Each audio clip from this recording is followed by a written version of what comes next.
जो लोग ज्यादा सोचते हैं उन्हें एक कहानी सुनाता हूँ। ये कहानी पूरा सुन लिए तो चिंता करना छोड़ दोगे तो सुनो। एक छोटे से गांव में आरव नाम का व्यक्ति रहता था।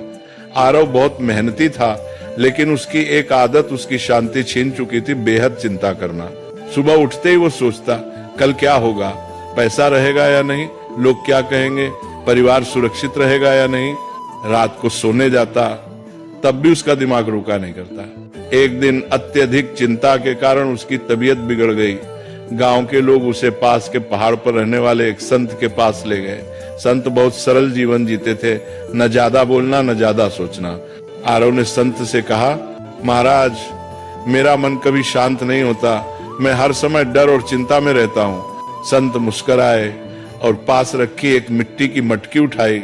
उन्होंने कहा, इस मटकी को पानी से भर दो। आरव ने मटकी भर दी। फिर संत बोले, अब इसे सिर पर रखो और चलो, लेकिन एक शर्त है, अगर एक बूंद भी गिरी तो तुम असफल हो जाओगे।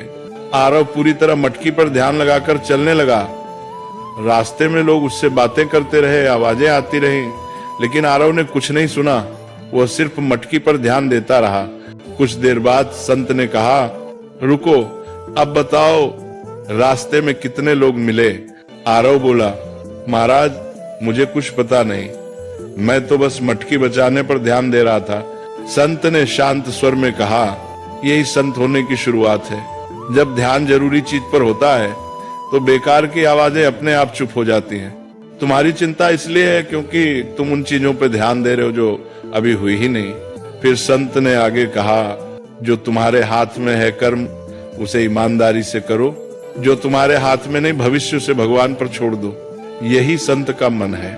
उस दिन आरव समझ गया, संत होना जंगल में जाना नहीं है, संत होना मन की अनावश्यक चिंताओं को छोड़ देना है। धीरे धीरे आरव ने चिंता कम की, वर्तमान में जीना सीखा, और वही व्यक्ति जो कभी बेचैन रहता था अब दूसरों को शांति की सीख देने लगा।